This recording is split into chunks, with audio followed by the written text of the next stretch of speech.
गुरुर्ब्रह्मा गुरुर्विष्णु गुरुर्देवो महेश्वरः गुरुर्साक्षात् परब्रह्म तस्मै श्री गुरुवे नमः। ॐ गजाननं भूतगणाधिसेवितं कपितजम्बुफलचारुभक्षणं उमासुतं सौविनाशकारकं नमामि विघ्नेश्वरपादपङ्कजम्। सच्चिदानन्दरूपाय विश्वोत्पत्त्यादिहेतवे तापत्रे विनाशाय श्रीकृष्णाय वयं नमः। अब हम आपको 10वें स्कंद का 33वें अध्याय का जो शेष भाग था वो आज सुनाएंगे और समय हुआ तो 10वें स्कंद का 34वां अध्याय भी आपको सुनाएंगे। तो कल आपको सुनाया कि श्रीमद् भागवत में ये रासलीला के 5 अध्याय उसके 5 प्राण माने जाते हैं और जो गोपिकाओं की जो रासलीला थी उसके बारे में कल सुनाया था। तो क्या सुनाया तो कुछ याद है? कृष्ण और गोपियों के बीच जो रासलीला चलती है वो होते हैं तो सब देवी वो रासलीला जब शुरू होती है तब ब्रह्मांड में वो नगाड़े बजते हैं, ढोल बजने लगते हैं और देवगण भी आते हैं अपने अपने पत्नियों के साथ, वो भी रासलीला में शामिल होते हैं भगवान श्री कृष्ण जी के साथ। और मिलन करने के बाद वो जमुना नदी के तट पर जाते हैं और अंदर घुस जाते हैं पानी में, फिर वहाँ रासलीला वहाँ करते हैं, वो जल क्रीड़ा करते हैं, क्रीड़ा करने लग जाते हैं, फिर दूसरे ऊपर पानी नीचे लग जाते हैं। तो वो अपनी थकान मिटाते हैं और उनकी भी थकान मिटाते हैं। बहुत अच्छा, आप बड़े ध्यान से सुनते हैं। तो इसके बारे में बताया गया कि भगवान के इस रासलीला को सुनकर कोई उनमें दोष ना निकाले। ठीक है। अब इससे आगे भगवान के समान ही गोपियाँ भी पर मर्ष सम्यमयी और सच्चिदानंदमयी ही हैं। साधना की दृष्टि से भी उन्होंने न केवल जड़ शरीर का ही त्याग कर दिया है बल्कि सूक्ष्म शरीर से प्राप्त होने वाली स्वर्ग, केवल्य से अनुभव होने वाली मोक्ष और तो क्या जड़ता की दृष्टि का ही त्याग कर दिया है। उनकी दृष्टि में केवल चिदानंद स्वरूप श्री कृष्ण है। उनके हृदय में श्री कृष्ण को तृप्त करने वाला प्रेमामृत है और उनकी इस अलौकिक स्थिति में स्थूल शरीर, उसकी स्मृति और उसके संबंध से होने वाले अंग संग की कल्पना किसी भी प्रकार नहीं की जा सकती। ऐसी कल्पना तो केवल देह आत्म बुद्धि से जकड़े हुए जीवों की ही होती है। जिन्होंने गोपियों को पहचाना है उन्होंने गोपियों की चरण धूलि का स्पर्श प्राप्त करके अपनी कृतकृत्या चाही है। ब्रह्मा, शंकर, उद्धव और अर्जुन ने गोपियों की उपासना करके भगवान के चरणों में वैसे प्रेम का वरदान प्राप्त किया है या प्राप्त करने की अभिलाषा की है। उन गोपियों के दिव्य भाव को साधारण स्त्री पुरुष के भाव जैसा मानना गोपियों के प्रति, भगवान के प्रति और वास्तव में सत्य के प्रति महान अन्याय एवं अपराध है। इस अपराध से बचने के लिए भगवान की दिव्य लीलाओं पर विचार करते समय उनकी अप्राकृतिक दिव्यता का स्मरण रखना परम आवश्यक है।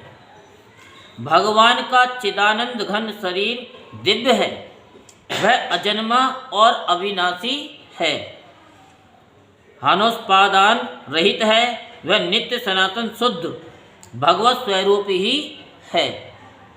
इसी प्रकार गोपियाँ दिव्य जगत की भगवान की स्वरूप भूता अंतरंग शक्तियाँ हैं। इन दोनों का संबंध भी दिव्य ही है। ये उच्चतम भाव राज्य की लीला स्थूल शरीर और स्थूल मन से परे है। आवरण भंग के अनंतर अर्थात चीरहरण करके जब भगवान स्वीकृति देते हैं तब इसमें प्रवेश होता है। प्राकृत देह का निर्माण होता है स्थूल, सूक्ष्म और कारण। इन तीन देहों के संयोग से जब तक कारण शरीर रहता है तब तक इस प्राकृतिक देह से जीव को छुटकारा नहीं मिलता। कारण शरीर कहते हैं पूर्वकृत कर्मों के उन संस्कारों को जो देह निर्माण में कारण होते हैं। इस कारण शरीर के आधार पर जीव को बार बार जन्म मृत्यु के चक्कर में पड़ना पड़ता है और यह चक्र जीव की मुक्ति न होने तक अथवा कारण का सर्वदा अभाव न होने तक चलता ही रहता है।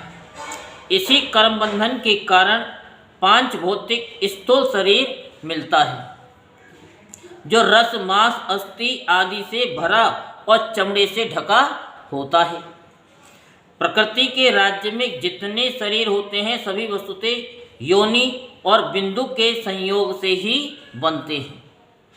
फिर चाहे कोई काम जनित निकृष्ट मैथुन से उत्पन्न हो या ऊर्ध्वरेता महापुरुष के संकल्प से।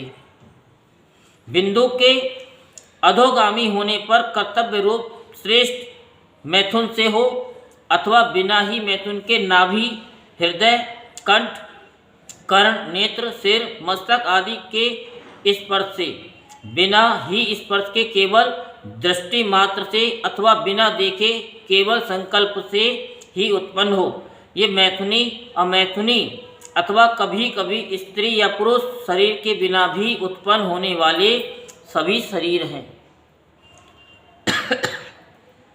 योनि और बिंदु के संयोग जनित ही ये सभी प्राकृतिक शरीर हैं।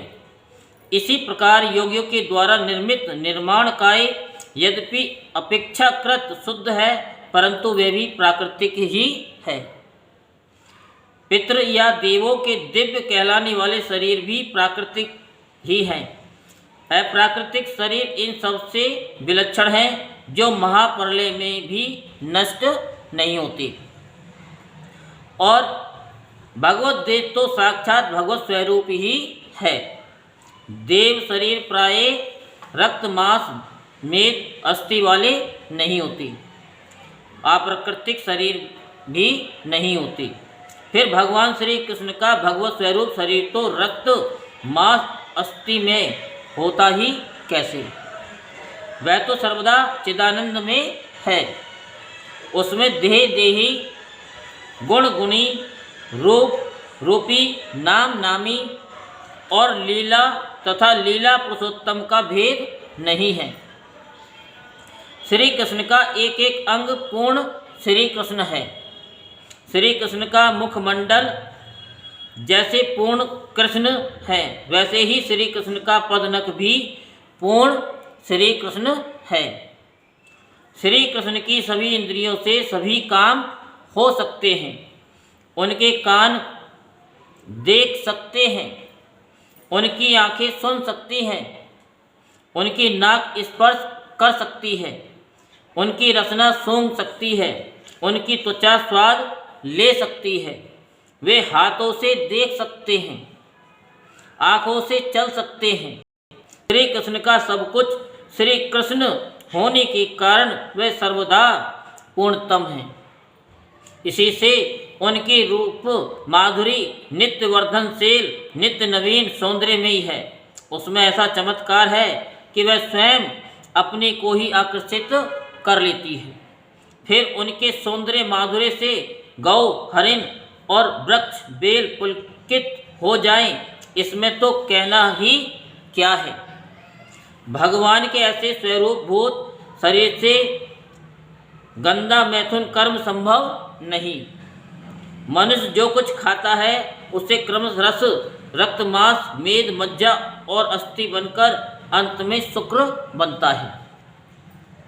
इसी शुक्र के आधार पर शरीर रहता है और मैथुन क्रिया में इसी शुक्र का क्षरण हुआ करता है।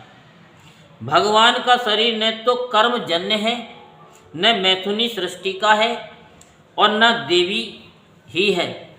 वह तो इन सबसे परे सर्वदा विशुद्ध भगवत स्वरूप है।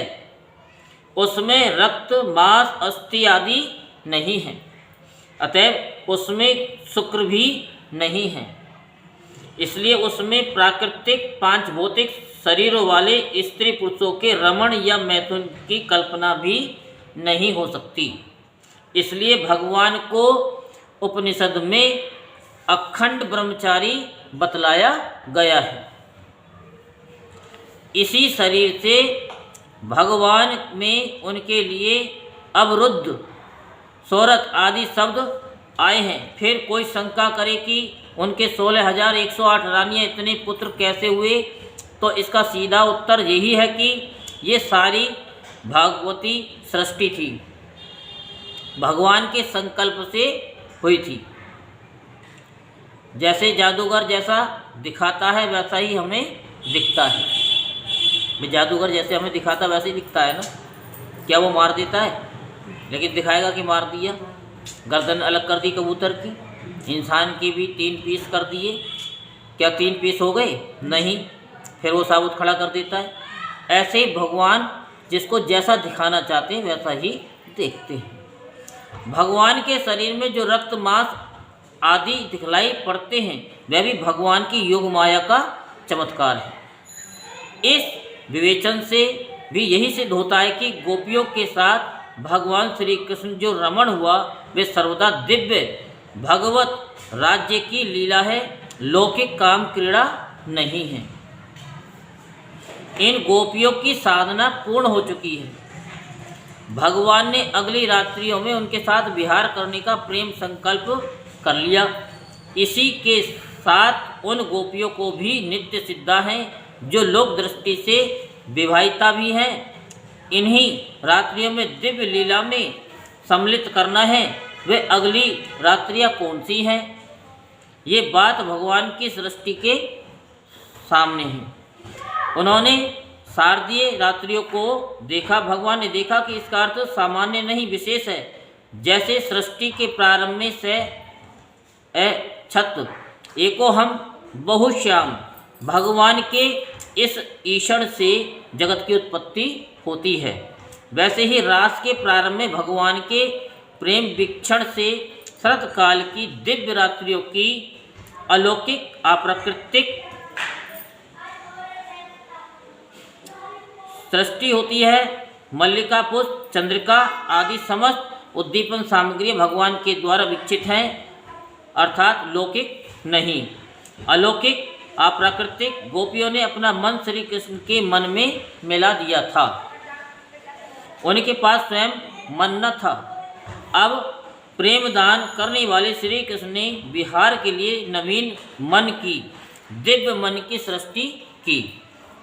योगेश्वर भगवान श्री कृष्ण की यही योग माया है जो रास लीला के लिए दिव्य स्थल, दिव्य सामग्री एवं दिव्य मन का निर्माण किया करती है। इतना होने पर भगवान की बांसुरी बजती है। भगवान की बांसुरी जड़ को चेतन और चेतन को जड़, चल को अचल और अचल को चल, विक्षिप्त को समाधिस्थ और समाधिस्थ को विक्षिप्त बनाती रहती है। भगवान का प्रेम दान प्राप्त करके गोपियाँ निसंकल्प निश्चिंत होकर घर के काम में लगी हुई थी। कोई गुरुजनों की सेवा सुश्रूषा धर्म के काम में लगी हुई थी, कोई गौ दोहन आदि अर्थ के काम में लगी हुई थी, कोई साज श्रृंगार आदि काम के साधन में व्यस्त थी, कोई पूजा पाठ आदि मोक्ष साधन में लगी हुई थी। सब लगी हुई थी अपने अपने काम में, परंतु वास्तव में वे उनमें से एक भी पदार्थ चाहती न थी।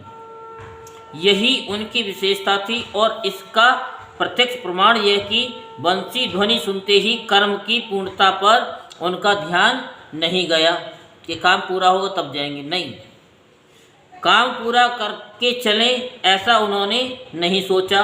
वे चल पड़ी। उस साधक सन्यासी के समान जिसका हृदय वैराग्य की प्रदीप ज्वाला से परिपूर्ण है, किसी ने किसी से पूछा नहीं, सलाह नहीं की, किसी से सलाह भी नहीं की।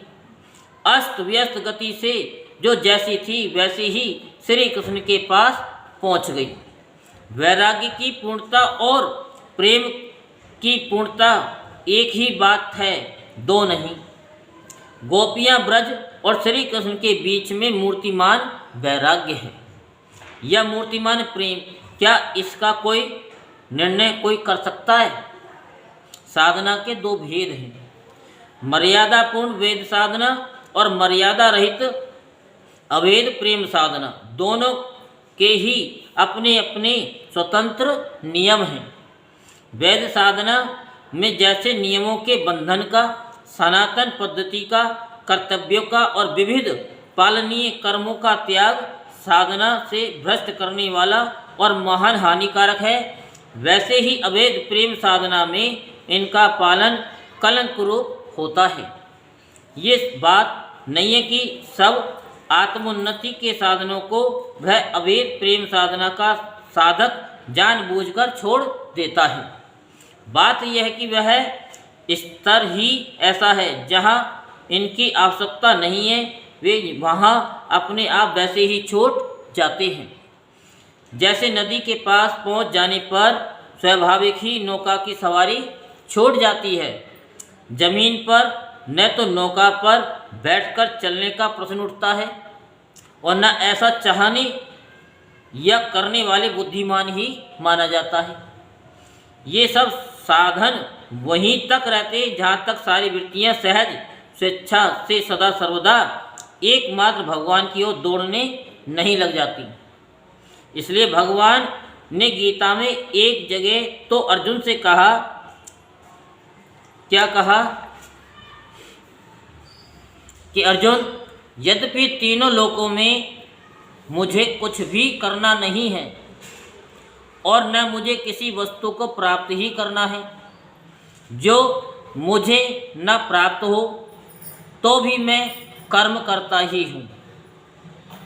यदि मैं सावधान होकर कर्म न करूँ तो अर्जुन, मेरी देखा देखी लोग कर्मों को छोड़ बैठे और यूँ मेरे कर्म न करने से ये सारे लोग भ्रष्ट हो जाएं तथा मैं इन्हें वर्ण संकर बनाने वाला और सारी प्रजा का नाश करने वाला बनूं। इसलिए मेरे इस आदर्श के अनुसार अनासक्त ज्ञानी पुरुष को भी लोक संग्रह के लिए वैसे ही कर्म करना चाहिए जैसे कर्म में आसक्त अज्ञानी लोग करते हैं। ये भगवान आदर्श से लोक संग्रही महापुरुषों के रूप में बोलते हैं, लोकनायक बनकर सर्वसाधारण की शिक्षा देते हैं। इसलिए स्वयं अपना उदाहरण देकर लोगों को कर्म में प्रवृत्त करना चाहते हैं। यही भगवान उसी गीता में जहाँ अंतरंगता की बात कहते हैं, वहाँ स्पष्ट कहते हैं कि सारे धर्मों का त्याग करके तू केवल एक मेरी शरण में आ जा। ये बात सबके लिए नहीं, इसी से मैं इसे सबसे बढ़कर छिपी हुई गुप्त बात कहकर इसके बाद के उसमें कहता हूँ कि भैया अर्जुन, इस सर्वगुह्यतम बात को जो इंद्रिय विजयी तपस्वी न हो, मेरा भक्त न हो, सुनना न चाहता हो और मुझ में दोष लगाता हो, उसे न कहना। माइक क्यों बंद किया? लाइट चली गई ना, पहले नहीं था। क्योंकि ये रास लीला की बात हर एक की समझ में नहीं आएगी। वो वहाँ सुनेंगे उनकी समझ में आएगी, जो यहाँ बैठ के सुनने उनकी समझ में आएगी। श्री गोपीजन साधना के इसी उच्च स्तर में परम आदर्श थी। इसी से उन्होंने देह गेह पति पुत्र लोक परलोक कर्तव्य धर्म सबको छोड़कर सबका उल्लंघन कर एकमात्र परम धर्म स्वरूप भगवान श्री कृष्ण को ही पाने के लिए अभिसार किया था।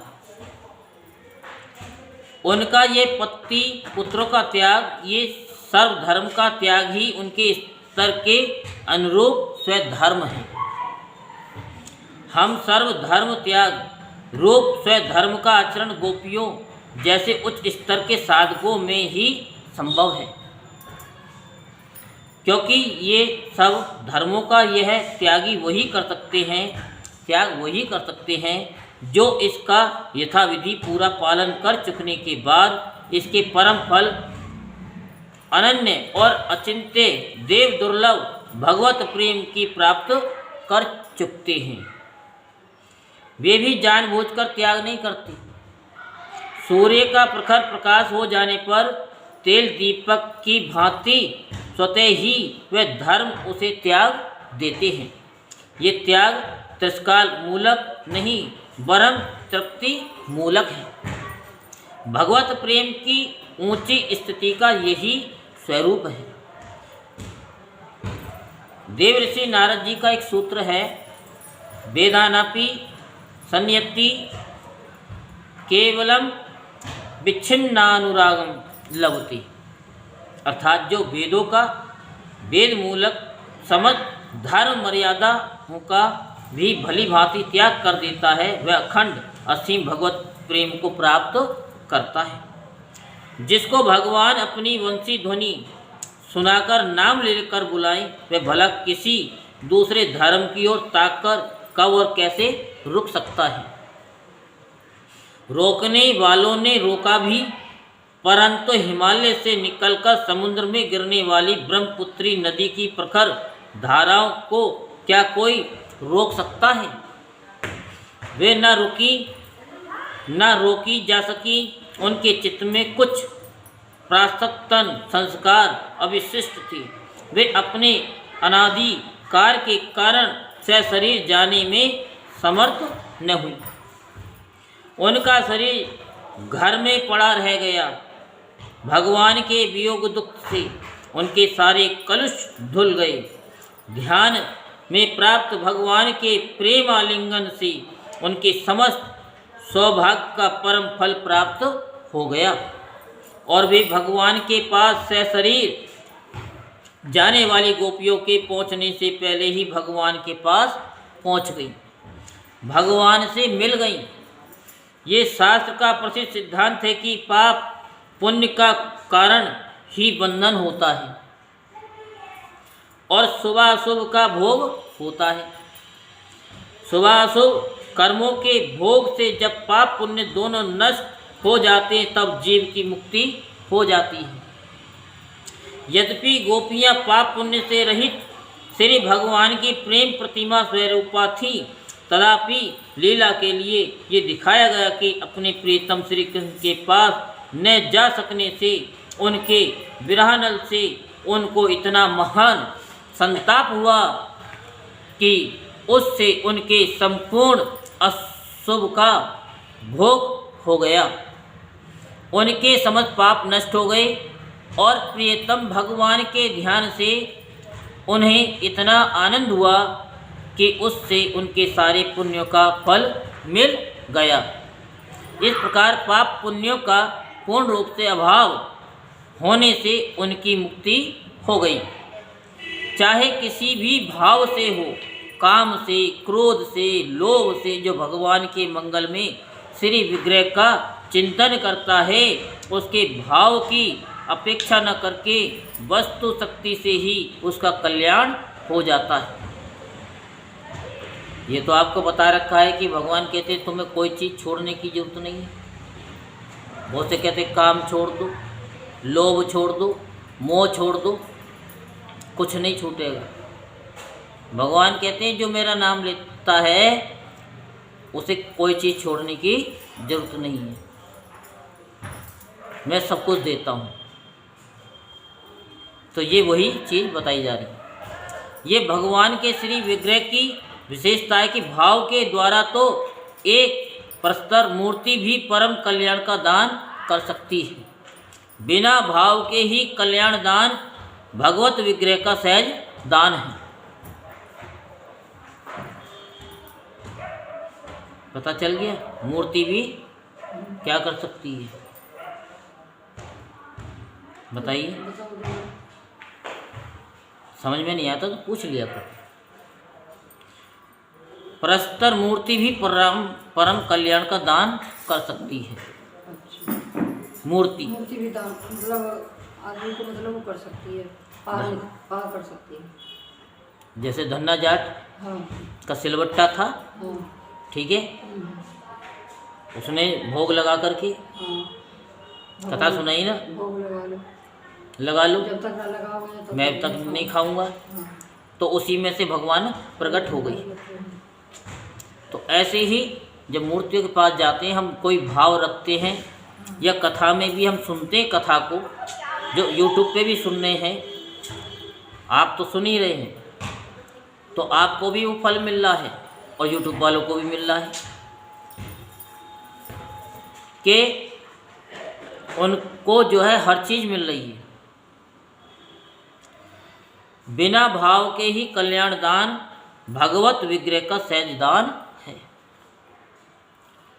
तो इस कथा से सब कुछ मिलता है, कष्ट भी दूर होते हैं, तत्व ज्ञान की भी प्राप्ति होती है, और जो आपने नहीं सोचा वो भी भगवान देते हैं। क्योंकि भगवान देते हैं तो कभी किसी को दिखाई नहीं देता, और इंसान देता है तो वो सबको दिखाई देता है कि ये इसने दिया है। जब तक चार चलेगा ना गालेगा, जब तक तो कैसे बस। चल पड़ेगा उसे। अब वो करा धरा सब मिट जाता है।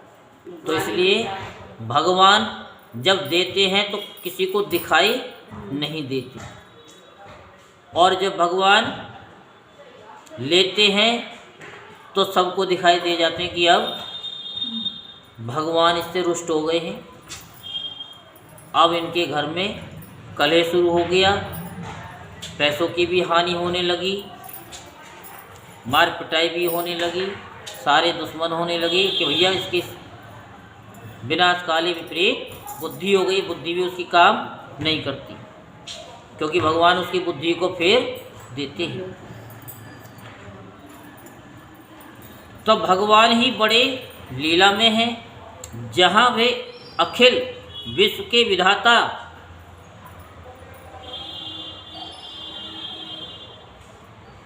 ब्रह्मा शिव आदि के भी वंदनीय निखिल जीवों के प्रत्येगात्मा हैं, वही वे लीला नटवर गोपियों के इशारे पर नाचने वाले भी हैं। उन्हीं की इच्छा से, उन्हीं के प्रेम आह्वान से, उन्हीं के बंसी निमंत्रण से प्रेरित होकर गोपियाँ उनके पास आई, परंतु उन्होंने ऐसी भाव भंगी प्रकट की, ऐसा स्वांग बनाया मानो उन्हें गोपियों के आने का कुछ पता ही न हो। शायद गोपियों के मुंह से वे उनके हृदय की बात, प्रेम की बात सुनना चाहते हैं। संभव है वे विप्रलंबन के द्वारा उनके मिलन भाव को परिपुष्ट करना चाहते हैं। बहुत करके तो ऐसा मालूम होता है कि कहीं लोग इसे साधारण बात न समझ लें, इसीलिए साधारण लोगों के लिए उपदेश और गोपियों का अधिकार भी उन्होंने सबके सामने रख दिया। जैसे हमने कार्तिक में बताया था कि बंसी कहाँ है, बंसी सब बजाते हैं, आप भी बजाते हो, हम भी बजाते हैं, सब बजाते हैं, लेकिन वो आकर्षण क्यों नहीं होता? कार्तिक में बताया था तो उस क्रिया को कैसे करते हैं वो भी बताया था कार्तिक की कथा में। तो उन्होंने बताया, गोपियों ब्रज में कोई विपत्ति तो नहीं आई, घोर रात्रि में यहाँ आने का कारण क्या है? घर वाले ढूंढते होंगे, अब ये ठहरना, यहाँ ठहरना नहीं चाहिए। वन की शोभा देख ली, अब बच्चों और बछड़ों का भी ध्यान करो। धर्म के अनुकूल मोक्ष के खुले हुए द्वार, अपने सगे संबंधियों की सेवा छोड़कर वन में दर दर भटकना स्त्रियों के लिए अनुचित है। स्त्री को अपने पति की ही सेवा करनी चाहिए, वह कैसा भी क्यों ना हो, यही सनातन धर्म है, इसी के अनुसार तुम्हें चलना चाहिए। मैं जानता हूँ कि तुम सब मुझसे प्रेम करती हो, परंतु प्रेम में शारीरिक सन्निधि आवश्यक नहीं है। श्रवण, स्मरण, दर्शन और ध्यान से सन्निधि की अपेक्षा अधिक प्रेम बढ़ता है। जाओ तुम सनातन सदाचार का पालन करो, इधर उधर मन को मत भटकने दो। श्री कृष्ण की शिक्षा गोपियों के लिए नहीं, सामान्य नारी जाति के लिए है। गोपियों के लिए नहीं है, सबके लिए। ये सामान्य। गोपियों का अधिकार विशेष था और उसको प्रकट करने के लिए ही भगवान श्री कृष्ण ने ऐसे वचन कहे। इन्हें सुनकर गोपियों की क्या दशा हुई और इसके उत्तर में उन्होंने श्री कृष्ण से क्या प्रार्थना की। श्री कृष्ण को मनुष्य नहीं मानती, उनके पूर्ण ब्रह्म सनातन स्वरूप को भली भांति जानती हैं और ये जानकर ही उनसे प्रेम करती हैं। ये बात का कितना सुंदर परिचय दिया। ये सब विषय मूल में ही पाठ करने योग्य है। सचमुच उनके हृदय में भगवान के परम तत्व का वैसा अनुपम ज्ञान और भगवान के प्रति वैसा महान अनन्य अनुराग है और सच्चाई के साथ जिनकी वाणी में वैसे उद्गार है वे ही विशेष अधिकारवान हैं। गोपियों की प्रार्थना से ये बात स्पष्ट है कि वे श्री कृष्ण को अंतर्यामी योगेश्वर ईश्वर परमात्मा के रूप में पहचानती थी और जैसे दूसरे लोग गुरु सखा या माता पिता के रूप में श्री कृष्ण की उपासना करते हैं, वैसे ही वे पति के रूप में श्री कृष्ण से प्रेम करती थी, जो कि शास्त्रों में मधुर भाव के उज्ज्वल परम रस के नाम से कहा गया है। जब प्रेम के सभी भाव पूर्ण होते हैं और साधकों को स्वामी सखादि के रूप में भगवान मिलते हैं, तब गोपियों ने क्या अपराध किया था कि उनका ये उच्चतम भाव जिसमें शांत दास्य सख्य और वात्सल्य सब के सब अंतर्भूत हैं और जो सबसे उन्नत एवं सबका अंतिम रूप है न पूर्ण हो, भगवान ने उनका भाव पूर्ण किया और अपने को असंख्य रूप में प्रकट करके गोपियों के साथ क्रीड़ा की। उनकी क्रीड़ा का स्वरूप बतलाते हुए कहा कि जैसा नन्हा सा शिशु दर्पण अथवा जल में पड़े हुए अपने प्रतिबिंब के साथ खेलता है, वैसे ही रमेश भगवान और ब्रज सुंदरियों ने रमण किया, अर्थात सच्चिदानंद घन सर्वांतर्यामी प्रेम रस स्वरूप लीला रस में परमात्मा भगवान श्री कृष्ण ने अपनी हृदयनी शक्ति रूपा आनंद चिन्मय रस प्रतिभाविता अपनी ही प्रतिमूर्ति से उत्पन्न अपने प्रतिबिंब स्वरूपा गोपियों से आत्म क्रीड़ा की।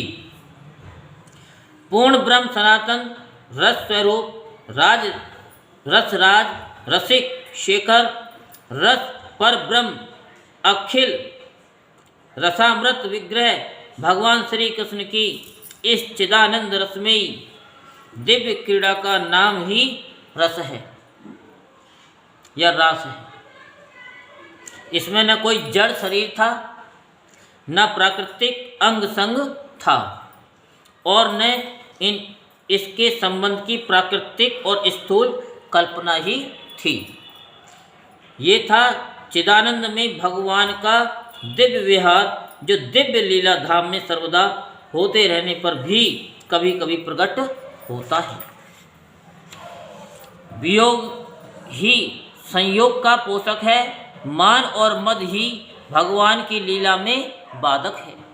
भगवान की दिव्य लीला में मान और मद भी जो कि दिव्य है इसलिए होते हैं कि उनसे लीला में रस की और भी पुष्टि हो। भगवान की इच्छा से ही गोपियों में लीला अनुरूप मान और मद का संचार हुआ और भगवान अंतर्ध्यान हो गए। जिनके हृदय में लेश मात्र भी मद अवशेष है, नाम मात्र भी मान का संस्कार शेष है, वे भगवान के सम्मुख रहने के अधिकारी नहीं हैं, अथवा वे भगवान का पास रहने पर भी दर्शन नहीं कर सकते। परंतु गोपियाँ थी, उनसे जगत के किसी प्राणी की तिल मात्र भी तुलना नहीं है। भगवान के वियोग से गोपियों की क्या दशा हुई, इस बात को रासलीला का प्रत्येक पाठक जानता है। गोपियों के शरीर, मन, प्राण वे जो कुछ थीं सब श्री कृष्ण में एक तान हो गए। उनके प्रेमोन्माद का वह गीत जो उनके प्राणों का प्रतीक है, आज भी भावुक भक्तों को भावमग्न करके भगवान के लीला लोक में पहुंचा देता है। एक बार सरस हृदय से हृदयहीन होकर नहीं, पाठ करने मात्र से ही गोपियों की महत्ता संपूर्ण हृदय में भर देता है। गोपियों के उस महाभाव, उस अलौकिक प्रेमोन्माद को देखकर श्री कृष्ण भी अंतर्हित न रह सके। उनके सामने साक्षात मन मत रूप से प्रकट हुए और उन्होंने मुक्त कंठ से स्वीकार किया कि गोपियों, मैं तुम्हारे प्रेम भाव का चिर ऋणी हूँ। यदि मैं अनंत काल तक तुम्हारी सेवा करता रहूं तो भी तुमसे ऋण नहीं हो सकता। मेरे अंतर्ध्यान होने का प्रयोजन तुम्हारे चित्त को दुखाना नहीं था, बल्कि तुमसे प्रेम को और भी उज्जवल एवं समृद्धि करना था। इसके बाद रास क्रीड़ा प्रारंभ की। जिन्होंने अध्यात्म शास्त्र का स्वाध्याय किया है वे जानते हैं कि योग सिद्धि प्राप्त साधारण योगी भी कायव्यूह के द्वारा एक साथ अनेक शरीरों का निर्माण कर सकते हैं और अनेक साधनों यानी स्थानों पर उपस्थित रहकर पृथक पृथक कार्य कर सकते हैं। इंद्रादि देवगण एक ही समय अनेक स्थानों पर उपस्थित होकर अनेक यज्ञों में युगपत आहुति स्वीकार कर सकते हैं। निखिल योगियों और योगेश्वरों के ईश्वर सर्वसमर्थ भगवान श्री कृष्ण यदि एक ही साथ अनेक गोपियों के साथ क्रीड़ा करें तो इसमें आश्चर्य की कौन सी बात है। जो लोग भगवान को भगवान नहीं स्वीकार करते वही अनेकों प्रकार की शंकाएं करते हैं। भगवान की लीला में इन तर्कों का सर्वदा प्रवेश नहीं है। गोपियाँ श्री कृष्ण की स्वकीया थी या परकीया, ये प्रश्न भी श्री कृष्ण के स्वरूप को भुलाकर ही उठाया जाता है। श्री कृष्ण जीव नहीं है कि जगत की वस्तुओं में उनका हिस्सेदार दूसरा भी जीव हो। जो कुछ भी था और आगे होगा उसके एकमात्र पति श्री कृष्ण ही है।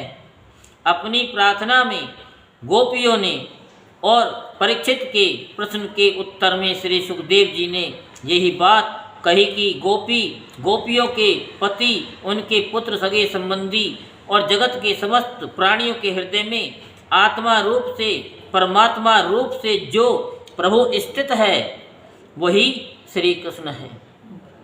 कोई भ्रम से, ज्ञान से भले ही श्री कृष्ण को पराया समझे, वे किसी के पराये नहीं हैं, सबके अपने हैं, सब उनके हैं। श्री कृष्ण की दृष्टि से जो कि वास्तविक दृष्टि है, कोई पारकिया है ही नहीं, सब स्वकीय है, सब केवल अपना ही लीला विलास है। सभी स्वरूपभूता अंतरंगा शक्ति है। गोपियाँ इस बात को जानती थीं और स्थान स्थान पर उन्होंने ऐसा कहा है। ऐसी स्थिति में जार भाव और औपत्य का कोई लौकिक अर्थ नहीं रह जाता।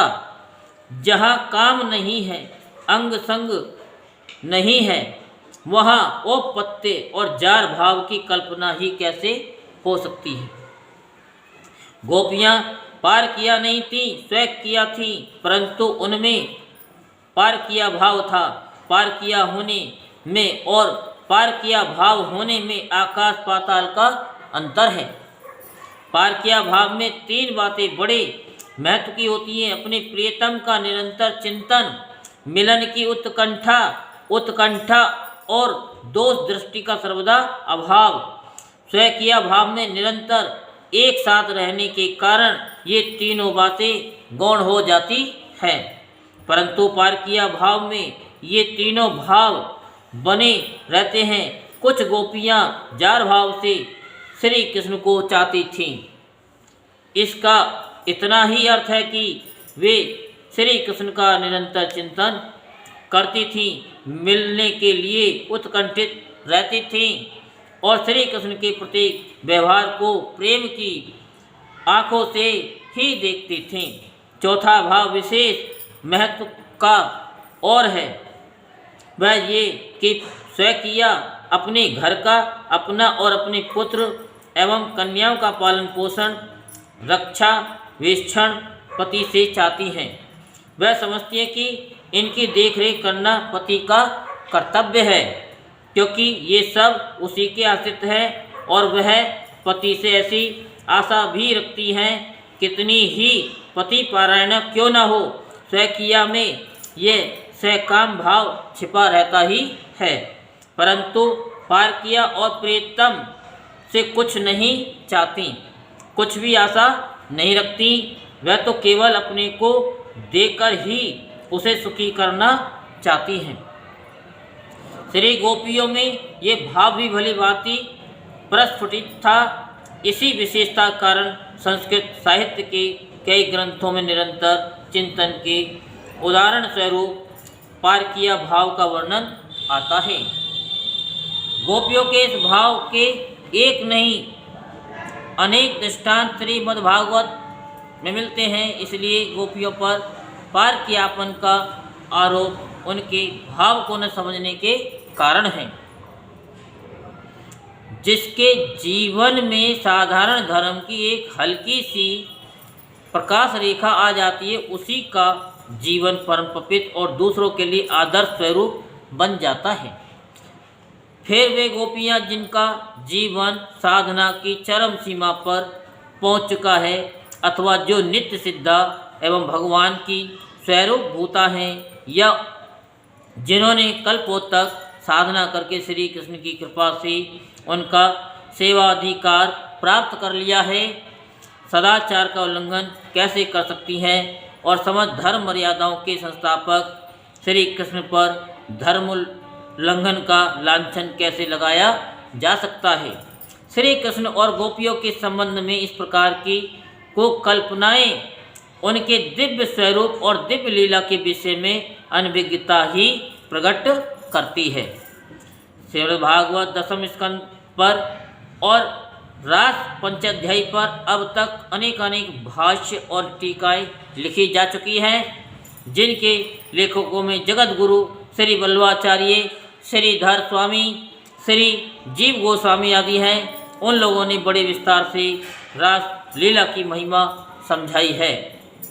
किसी ने इसे काम पर विजय बतलाया है, किसी ने भगवान के दिव्य विहार बतलाया है और किसी ने इसका आध्यात्मिक अर्थ किया है। भगवान श्री कृष्ण आत्मा हैं, आत्माकार वृत्ति श्री राधा हैं और शेष आत्माभिमुख वृत्तियाँ गोपियाँ हैं। उनका धारा प्रवाह रूप से निरंतर आत्म रमण ही रास है।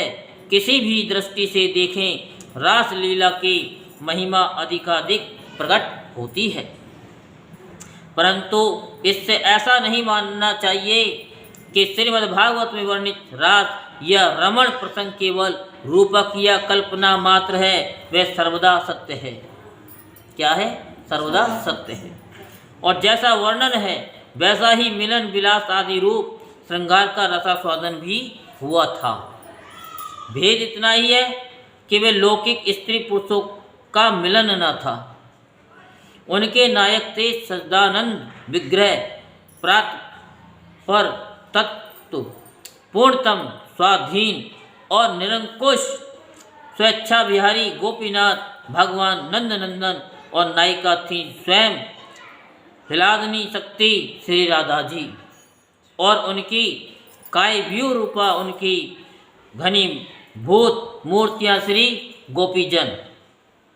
अतएव इनकी ये लीला अप्रकृति थी, सर्वदा मीठी मिश्री की अत्यंत कड़वे इंद्रायण तुम्हें जैसी कोई आकृति बना ली जाए, जो देखने में ठीक तुम्हें जैसी ही मालूम हो, परंतु इससे अलस में क्या वह मिश्री का तुमा कड़वा थोड़े ही हो जाता है? क्या तुमे के आकार की होने से ही मिश्री के स्वाभाविक गुण मधुरता का अभाव हो जाता है? नहीं नहीं, वह किसी भी आकार में हो सर्वदा और सर्वदा केवल मिश्री ही मिश्री है। बल्कि इसमें लीला चमत्कार की बात जरूर है। लोग समझते हैं कि कड़वा तुमा और होती है और वह मधुर मिश्री। इसी प्रकार अखिल रसामृत सिंधु सच्चिदानंद विग्रह भगवान श्री कृष्ण और उनकी अंतरंगा श्री अभिन्न स्वरूपा गोपियों की लीला भी देखने में कैसी क्यों न हो, वस्तुतः वह सच्चिदानंद में ही है। उसमें सांसारिक गंदे काम का कड़वा स्वाद ही नहीं। ये अवश्य है कि लीला की नकल किसी को नहीं करनी चाहिए, करना संभव भी नहीं है। माइक पदार्थों के द्वारा मायातीत भगवान का अनुकरण कोई कैसे कर सकता है? कड़वे तुमे को चाहे जैसी सुंदर मिठाई की आकृति दे दी जाए, उसका कड़वापन कभी मिटता नहीं, ये मिट सकता नहीं। इसलिए जिन मोहग्रस्त मनुष्यों ने श्री कृष्ण की रास आदि अंतरंग लीलाओं का अनुकरण करके नायक नायिका का रसास्वादन करना चाहा या चाहते हैं, उनको घोर पतन हुआ है और होगा। श्री कृष्ण की इन लीलाओं का अनुकरण तो केवल श्री कृष्ण ही कर सकते हैं। इसलिए सुखदेव जी ने रास पंचाध्यायी के अंत में सबको सावधान करते हुए कह दिया कि भगवान के उपदेश तो सब मानने चाहिए, परंतु उनके सभी आचरणों का अनुकरण नहीं करना चाहिए। जो लोग श्री कृष्ण को केवल मनुष्य मानते हैं, वे केवल मानवीय भाव एवं आदर्श की कसौटी पर उनके चरित्र को कसना चाहते हैं। वे पहले ही शास्त्र से विमुख हो जाते हैं। उनके चित्त में धर्म की कोई धारणा ही नहीं रहती और वे भगवान को भी अपनी बुद्धि के पीछे चलाना चाहते हैं। इसलिए साधकों के सामने उनकी युक्तियों का कोई महत्व ही नहीं रहता। जो शास्त्र के श्री कृष्ण स्वयं भगवान है इस वचन को नहीं मानता, वह उनकी लीलाओं को किस आधार पर सत्य मानकर उनकी आलोचना करता है, ये समझने में नहीं आता। जैसे मानव धर्म, देव धर्म, पशु धर्म पृथक पृथक होते हैं, वैसे ही भगवत धर्म भी पृथक पृथक होते हैं और भगवान के चरित्र का परीक्षण उसकी ही कसौटी पर होना चाहिए। भगवान का एकमात्र धर्म है प्रेम परवशता, दया परवशता और भक्तों की अभिलाषा की पूर्ति। यशोदा के हाथों से उखल में बंध जाने वाले श्री कृष्ण अपने निज जन गोपियों के प्रेम के कारण उनके साथ नाचे, यह उनका सहज धर्म है। यदि ये हट ही हो कि श्री कृष्ण का चरित्र मानवीय धारणाओं और आदर्शों के अनुकूल ही होना चाहिए, तो इसमें भी कोई आपत्ति की बात नहीं है। श्री कृष्ण की अवस्था उस समय 10 वर्ष के लगभग थी, जैसा कि भागवत में स्पष्ट वर्णन मिलता है। गांव में रहने वाले बहुत से 10 वर्ष के बच्चे तो नंगे ही रहते हैं। बड़े कामवृत्ति और स्त्री पुरुष संबंध का कुछ ज्ञान ही नहीं रहता। लड़के लड़की एक साथ खेलते हैं, नाचते हैं, गाते हैं, त्योहार मनाते हैं, गुड्डी गुड्डी की शादी भी करते हैं, बारात भी ले जाते हैं और आपस में भोज पात भी करते हैं। गांव के बड़े बूढ़े लोग बच्चों का ये मनोरंजन देखकर प्रसन्न होते रहते हैं। आपने भी देखा होगा छोटे छोटे बच्चों को, और आप लोगों ने भी किया ही होगा। उनके मन में किसी प्रकार का दुर्भाव नहीं होता। ऐसे बच्चों को युवती स्त्रियां भी बड़े प्रेम से देखती हैं, आदर करती हैं, नहलाती हैं, खिलाती हैं। ये तो साधारण बच्चों की बात है। श्री कृष्ण जैसे असाधारण भी शक्ति संपन्न बालक, जिनके अनेक सद्गुण बाल्यकाल में ही प्रकट हो चुके थे, जिनकी संपत्ति, चातुर्य और शक्ति से बड़ी बड़ी विपत्तियों से ब्रजवासियों ने त्राण पाया था, उनके प्रति वहाँ की स्त्रियां, बालिकाएं और बालकों का कितना आदर रहा होगा, इसकी कल्पना नहीं की जा सकती। इनके सौंदर्य, माधुर्य और ऐश्वर्य से आकृष्ट होकर गांव की बालक बालिकाएं उनके साथ ही रहती थी, और श्री कृष्ण भी अपनी मौलिक प्रतिभा से राग, ताल आदि नए नए ढंग से उनका मनोरंजन करते थे और उन्हें शिक्षा देते थे। ऐसे ही मनोरंजनों में से लीला रास भी एक थी, ऐसा समझना चाहिए। जो श्री कृष्ण को केवल मनुष्य समझते हैं, उनकी दृष्टि में भी ये दोष की बात नहीं होनी चाहिए। वे उदारता और बुद्धिमानी के साथ भागवत में आए हुए कामरति आदि शब्दों का ठीक वैसा ही अर्थ समझें जैसा कि उपनिषद और गीता में इन शब्दों का अर्थ होता है। वास्तव में गोपियों के निष्कपट प्रेम का ही नामांतर काम है, और भगवान श्री कृष्ण का आत्म रमण अथवा उनकी दिव्य क्रीड़ा ही रहती है। इसलिए स्थान स्थान पर उनके लिए विभु, परमेश्वर, लक्ष्मीपति, भगवान, योगेश्वर, आत्माराम, मन मत आदि शब्द आए हैं, जिससे किसी को कोई भ्रम ना हो। जब गोपियाँ श्री कृष्ण की बंसी ध्वनि सुनकर वन में जाने लगी थी, तब उनके सगे संबंधियों ने उन्हें जाने से रोका था। रात में अपनी बालिकाओं को भला कौन बाहर जाने देगा। फिर भी वे चली गईं, और इससे घर वालों को किसी प्रकार की अप्रसन्नता नहीं हुई, और न तो उन्होंने श्री कृष्ण पर या गोपियों पर किसी प्रकार का लांछन ही लगाया। उनका श्री कृष्ण पर, गोपियों पर विश्वास था कि वे उनके बचपन और खेलों से परिचित थे। उन्हें तो ऐसा मालूम हुआ मानो गोपियाँ हमारे पास ही हैं। इसको दो प्रकार से समझ सकते हैं। एक तो ये कि श्री कृष्ण के प्रति इतना विश्वास था कि श्री कृष्ण के पास गोपियों का रहना भी अपने ही पास रहना है, ये तो मानवीय दृष्टि है। दूसरी दृष्टि यह कि श्री कृष्ण की योग माया ने ऐसी व्यवस्था कर रखी थी, गोपों को वे घर में ही दिखती थी। किसी भी दृष्टि से रासलीला दूषित प्रसंग नहीं है, बल्कि अधिकारी पुरुषों के लिए तो ये संपूर्ण मनोमल को नष्ट करने वाला है। रासलीला के अंत में कहा गया है कि जो पुरुष श्रद्धा भक्ति पूर्वक रासलीला का श्रवण और वर्णन करता है, उसके हृदय का रोग काम बहुत ही शीघ्र नष्ट हो जाता है और उसे भगवान का प्रेम प्राप्त होता है।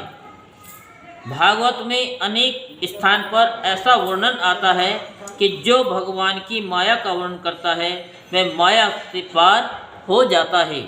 जो भगवान के काम जय का वर्णन करता है वह काम पर विजय प्राप्त करता है।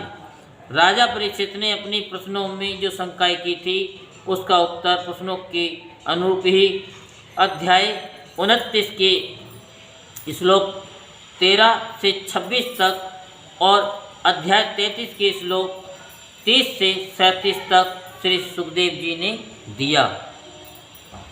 उस उत्तर से वे शंकाएं तो हट गईं, परंतु भगवान की दिव्य लीला का रहस्य नहीं खुलने पाया। संभवतः उस रहस्य को गुप्त रखने के लिए ही 33वें अध्याय में रासलीला प्रसंग समाप्त कर दिया गया। वस्तुतः इस लीला के गूढ़ रहस्य की प्राकृतिक जगत में व्याख्या की भी नहीं जा सकती, क्योंकि ये इस जगत की कीड़ा ही नहीं है। ये तो उस दिव्य आनंद में, रस में, राज्य की चमत्कार में लीला है, जिसके श्रवण और दर्शन के लिए परमहंस मुनिगण भी सदा उत्कंठित रहते हैं। कुछ लोग इस लीला प्रसंग को भागवत में क्षेपक मानते हैं। वे वास्तव में दुराग्रह करते हैं, क्योंकि प्राचीन से प्राचीन प्रतियों में भी ये प्रसंग मिलता है और जरा विचार करके देखने से ये सर्वदा सुसंगत और निर्दोष प्रतीत होता है। भगवान श्री कृष्ण कृपा करके ऐसी विमोल बुद्धि दें जिससे हम लोग इसका कुछ रहस्य समझने में समर्थ हों। भगवान के इस दिव्य लीला के वर्णन का यही प्रयोजन है कि जीव गोपियों के उस अहेतु प्रेम का, जो कि श्री कृष्ण को ही सुख पहुँचाने के लिए था, स्मरण करें और उसके द्वारा भगवान के रस में, दिव्य लीला लोक में भगवान के अनंत प्रेम का अनुभव करें। हमें रास लीला का अध्ययन करते समय किसी प्रकार की शंका न करके इस भाव को जगाए रखना चाहिए। यहीं पर श्रीमद् भागवत महापुराण का 33वें अध्याय का भावार्थ आपको समझाया। अब कल आपको हम 34वां अध्याय सुनाएंगे। बोल वृंदावन बिहारी लाल की जय। जय श्री राधेश्याम, जय जय श्री राधेश्याम, जय जय श्री राधेश्याम।